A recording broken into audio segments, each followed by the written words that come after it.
Hey guys, welcome back to another video, and in this video I'm going to show you how you can fix your problem and how to reinstall Bluetooth driver in Windows and fix your Bluetooth not working. So how to do this, let's get started. First what you have to do is right click on your start menu and then click on device manager. Alright, here you'll see your Bluetooth device, just expand it, and then on the first one you have to right click on it, make sure you select RF-COM protocol TDI one, just right click on it and then click on uninstall device. Click on uninstall. After this, click on action and then click on scan for hardware changes. What this will do is this will scan every other driver for your PC, and which are not available it will reinstall them. As you can see, it just repairs here. Now just restart your PC and hopefully your problem solves. If your problem still occurs, so make sure to comment down below so we can bring a detailed guide on this video. Alright, that's it for today's tutorial.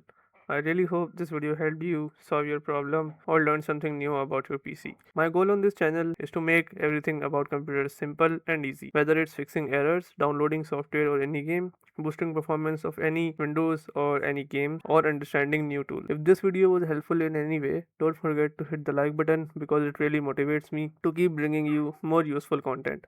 And if you're new here, make sure to subscribe and turn on the notification bell so you never miss any future tutorials, tips, and PC fixes. Also, if you're facing any issues or have any questions related to computers, Windows, software, or anything technical, drop them in the comments. I read all of your comments and I'll try my best to help you out. Thanks a lot for watching. Take care of your system, keep learning, and I'll see you in the next video. Thanks for watching.